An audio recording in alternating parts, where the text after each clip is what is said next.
नमस्कार दोस्तों, जैसा कि आप सभी जानते हैं कि आज दिनांक 26/12/2024 को दीनदयाल उपाध्याय गोरखपुर विश्वविद्यालय गोरखपुर के BA 5th सेमेस्टर एग्जामिनेशन 2024-25 के अंतर्गत एंशिएंट हिस्ट्री प्राचीन इतिहास का पेपर हुआ है। पेपर का नाम था न्यूमिस्टेमिक्स इन एंशिएंट इंडिया और पेपर कोड था AAC 302।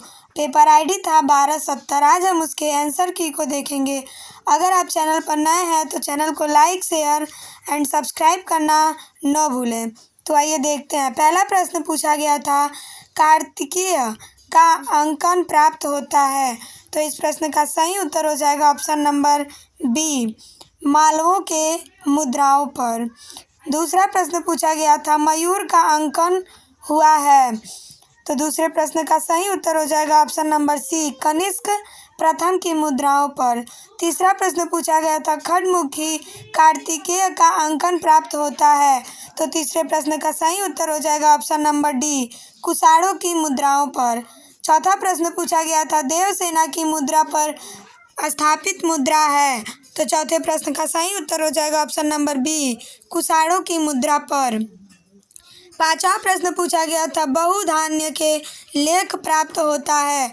तो पांचवें प्रश्न का सही उत्तर हो जाएगा ऑप्शन नंबर ए, यौधेय की मुद्राओं पर। छठवां प्रश्न पूछा गया था, पंचमार्ग नामकरण निम्नलिखित से लिया गया है। तो छठवें प्रश्न का सही उत्तर हो जाएगा ऑप्शन नंबर सी, निर्माण विधि पर।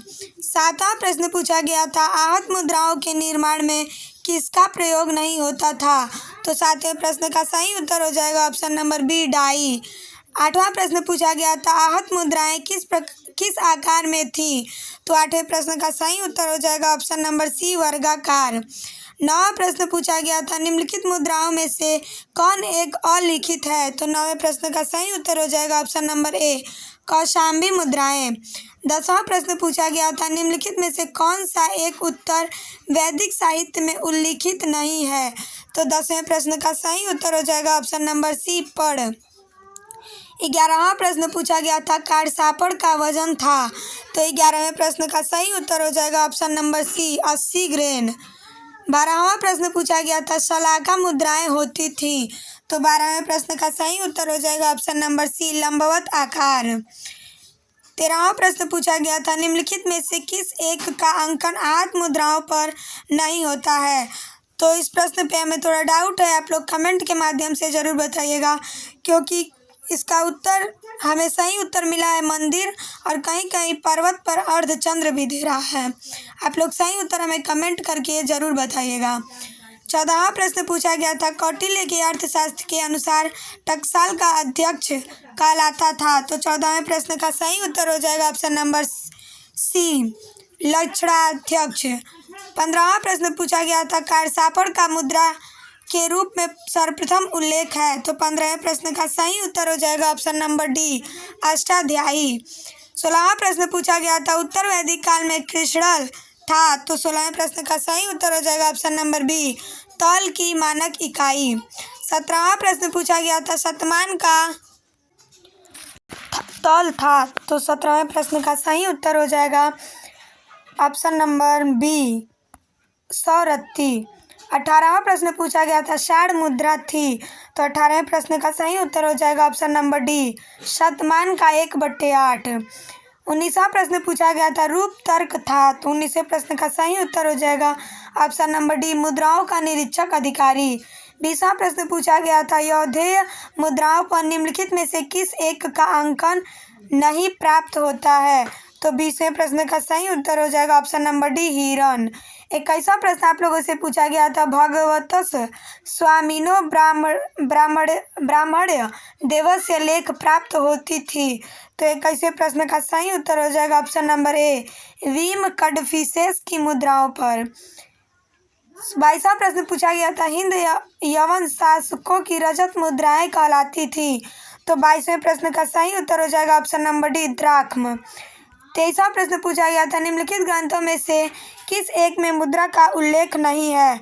तो 23वें प्रश्न का सही उत्तर हो जाएगा ऑप्शन नंबर सी, ऋग्वेद।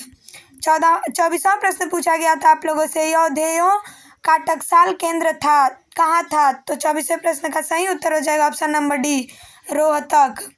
25वां प्रश्न पूछा गया था, आहत मुद्राओं की सार्वभौमिक श्रेणी पर कौन सा प्रतीक समूह प्राप्त होता था या होता है? तो 25वें प्रश्न का सही उत्तर हो जाएगा ऑप्शन नंबर सी, सूर्य एवं खड्डर चक्र। 26वां प्रश्न पूछा गया था, निम्नलिखित वैदिक काल में कौन एक विनिमय का माध्यम नहीं था? तो 26वें प्रश्न का सही उत्तर हो जाएगा ऑप्शन नंबर डी, सिक्का। 27वां प्रश्न पूछा गया था, मिनेंडर अनुयायी था? तो 27वें प्रश्न का सही उत्तर हो जाएगा ऑप्शन नंबर बी, बौद्ध धर्म का। 28वां प्रश्न पूछा गया था, उल्लू का अंकन मुद्राओं पर प्राप्त होता है? तो 28वें प्रश्न का सही उत्तर हो जाएगा ऑप्शन नंबर सी, मिनेंडर के। 29वां प्रश्न पूछा गया था, निगम नामांकित मुद्राएं हैं? तो 29वें प्रश्न का सही उत्तर हो जाएगा ऑप्शन नंबर डी, कुषाणों की। 30वां प्रश्न पूछा गया था, भारतीय आहत मुद्राओं की बेबीलोनियन उत्पत्ति के सिद्धांत को किसने प्रतिपादित किया? तो 30वें प्रश्न का सही उत्तर हो जाएगा option number A, E.J. Rapson. 31वां प्रश्न पूछा गया था, सर्वप्रथम किस ग्रंथ में सोने के निष्क का उल्लेख मिलता है?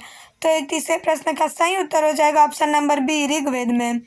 32वां प्रश्न पूछा गया था, आहत मुद्राएं लोकप्रिय थीं?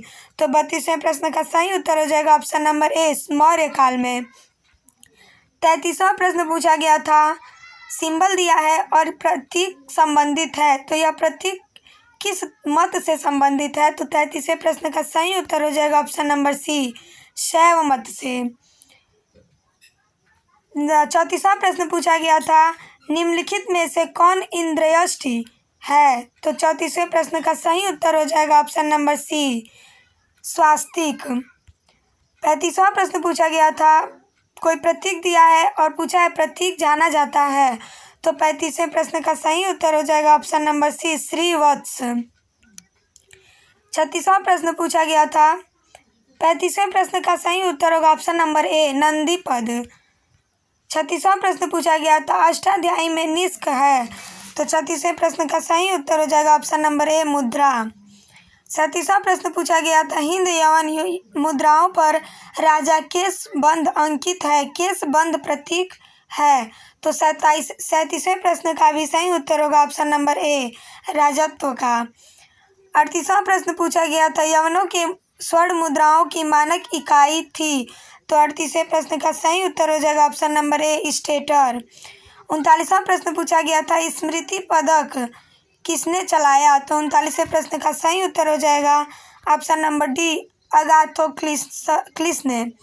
40वां प्रश्न पूछा गया था, निम्नलिखित में से कौन एक भारत में मुद्राओं की स्वदेशी उत्पत्ति में विश्वास नहीं करता है? तो 40वें प्रश्न का सही उत्तर हो जाएगा ऑप्शन नंबर ए, S.K. चक्रवर्ती। 41वां प्रश्न पूछा गया था, द्विकुदमान ऊंट मुद्राओं का अंकन प्राप्त होता है? तो 41वें प्रश्न का सही उत्तर हो जाएगा ऑप्शन नंबर सी, मिनेंडर। 42वां प्रश्न पूछा गया था, बेसिलियास उपाधि व्यक्त करती है? तो 42वें प्रश्न का सही उत्तर हो जाएगा ऑप्शन नंबर डी, उपर्युक्त सभी। 43वां प्रश्न पूछा गया था, रजत आहत मुद्राएं कहलाती थीं? तो 43वें प्रश्न का भी सही उत्तर होगा ऑप्शन नंबर डी, निष्क।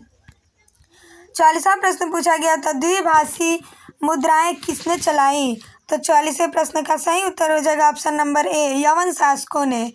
45वां प्रश्न पूछा गया था, त्रिशूल आयुध था? तो 45वें प्रश्न का सही उत्तर हो जाएगा ऑप्शन नंबर बी, पोसीडन। 46वां प्रश्न पूछा गया था, ताड़पत्र एवं पिलाई प्रतीक है? तो 46वें प्रश्न का सही उत्तर हो जाएगा ऑप्शन नंबर सी, डियास्कुरी। 47वां प्रश्न पूछा गया था, निम्नलिखित देवताओं में से किसे मुद्राओं पर प्रायः वज्र फेंकते हुए दिखाया गया है? तो 47वें प्रश्न का सही उत्तर हो जाएगा ऑप्शन नंबर सी, जियस। 48वां प्रश्न पूछा गया था, अगाथोक्लिस ने जारी नहीं किया था? तो 48वें प्रश्न का सही उत्तर हो जाएगा ऑप्शन नंबर सी, स्वर्ण की मुद्रा। 49वां प्रश्न पूछा गया था, किसने हेलियोक्लिस एवं लाओडीके प्रकार की मुद्रा चलाई थी? तो 49वें प्रश्न का सही उत्तर हो जाएगा ऑप्शन नंबर बी, डेमेट्रियस। 50वां और अंतिम प्रश्न पूछा गया था, किसने सीसा की मुद्राओं का प्रवर्तन किया?